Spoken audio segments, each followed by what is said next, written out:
A-List with Arvind. ए से ऐश्वर्या राय, ए से अनिल कपूर, ए से अक्षय खन्ना, ए से आलोकनाथ, ए से आनंद बख्शी जिन्होंने इस मूवी के गाने लिखे हैं, और ए से ए.आर. रहमान जिन्होंने इस मूवी का म्यूजिक कंपोज किया है। वैसे अपना नाम भी ए से ही शुरू होता है, मेरा नाम अरविंद है और शो का नाम भी ए से शुरू होता है, ए लिस्ट विद अरविंद। अभी तक नहीं समझ में आया मैं किस मूवी के बारे में आपसे बात कर रहा हूं। दिल ये बेचैन रे, रस्ते पे रहन रे, चुनरी बेहाल है, सुरहना ताल है। नहीं मतलब मैं इतना भी नहीं बुरा गाता है ना यार। एक सेकंड के लिए भूल जाओ कि इसमें ऐश्वर्या राय और अक्षय खन्ना और अनिल कपूर ने काम किया है। आपको पता है ओरिजिनल कास्टिंग क्या होने वाली थी ताल की? It was supposed to be Salman Khan, Aamir Khan और महिमा रॉय चौधरी। बिल्कुल सही सुना आपने। तो प्रॉब्लम ये हुआ कि आमिर के पास जब स्क्रिप्ट गई तो उनको ये स्क्रिप्ट अच्छी नहीं लगी। फिर गया अनिल कपूर के पास, अनिल कपूर ने रेफर किया कमल हासन जी को, कमल हासन जी ने रेफर किया गोविंदा को, और फाइनली घूम फिर के रोल आया अनिल कपूर के पास। सलमान खान को डेट्स की प्रॉब्लम थी और महिमा रॉय चौधरी ने एक बड़ा कांड कर दिया था कि सुभाष घई की प्रोडक्शंस के साथ उनका एक 3 फिल्म का कॉन्ट्रैक्ट था जो उन्होंने तोड़ दिया था किसी और डायरेक्टर के साथ काम करके। इसीलिए ताल में उनको उनका लीड रोल नहीं मिला। उन्होंने कहा कप्पू बेटा ये पुराने असूल बदलो और 21वीं सदी के नए बंदे बनो। वैसे ये उन दिनों की बात है जब सुभाष घई को पता नहीं शायद किसी ज्योतिष ने ये बात कही थी कि अगर आप एनआरआई पे मूवी बनाएंगे तो वो बॉक्स ऑफिस पर हिट होगी। अब देखो ना, यादें और फिर ताल और फिर Pardes, back to back movies based on non resident Indians.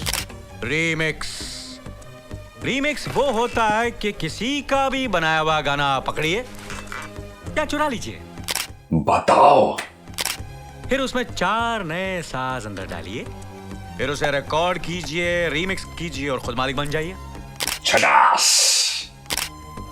भाई कला तो कला होती है, चाहे अपनी हो या पराई, बस लक्ष्मी आनी चाहिए छन छन। अच्छा, बात अगर कास्टिंग की हो रही हो तो इस मूवी में सबसे बड़ी समस्या सुभाष घई को अक्षय खन्ना से थी।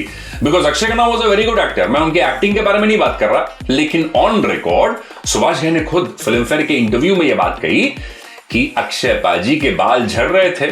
अब एक और ऐश्वर्या राय जैसी बड़ी खूबसूरत एक्ट्रेस और उनके ऑपोजिट जो लीड एक्टर है, अगर उसका बाल झड़ जाए और वो गंजा हो जाए तो फिर देखने का मजा जो है वो थोड़ा कम हो जाता है। And that's why Subhash Ghai ji को एक्चुअली बहुत टेंशन था कि इस मूवी के शूटिंग के दौरान अक्षय खन्ना के बालों पर किसी की नजर ना लगे।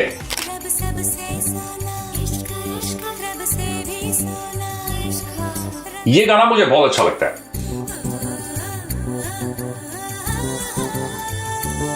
ताल मूवी में इनिशियली फर्स्ट महिमा जी को कास्ट किया जाना था, उसके बाद मनीषा कोइराला, उसके बाद करिश्मा कपूर, फिर करीना कपूर, और लास्ट में सुभाष घई ने यह तय कर लिया कि ऐश्वर्या राय नहीं तो ताल फिल्म की शूटिंग नहीं होगी।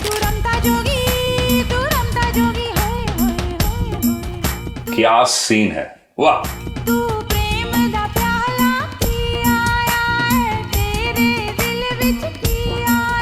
आनंद बख्शी साहब के लिरिक्स और ए.आर. रहमान साहब का जो कॉम्बिनेशन था, ताल मूवी का जो मेन स्ट्रेंथ है is also in its background score and music. एक के बाद एक जबरदस्त गाने इस मूवी में हमने एक्सपीरियंस किए।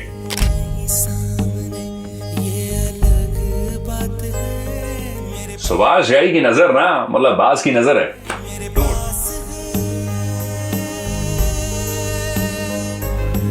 To good.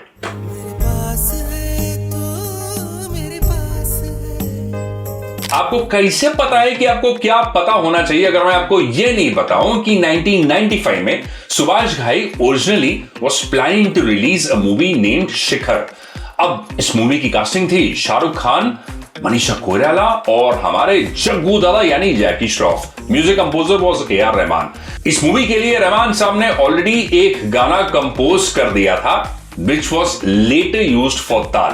अब ये मूवी क्यों नहीं बनी, इसके पीछे एक कारण है, क्योंकि त्रिमूर्ति फ्लॉप हो गई और सुभाष घई ने तय किया कि वो अब परदेस मूवी बनाएंगे। खैर, परदेस मूवी के रिलीज होने के बाद, हिट होने के बाद, कुछ हिस्से from Shikhar were actually used in ताल, और कुछ गाने जो ओरिजिनली इस मूवी के लिए बनाए गए थे वर एक्चुअली यूज्ड इन ताल, और उनमें से एक गाना है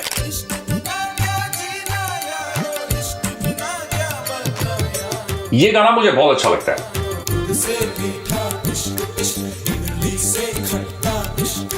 ताल still remains one of those fabulous movies जो आपको देखनी चाहिए। और एक के बाद एक ट्रिवियाज हैं इस मूवी को लेकर।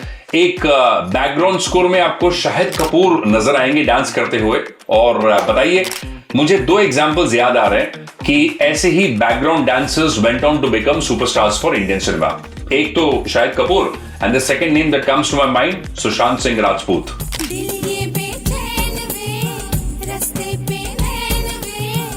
ये गाना मुझे बहुत अच्छा लगता है।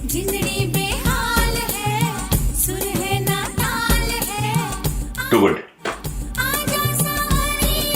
सुभाष घई की नजर ना, मतलब बाज की नजर है।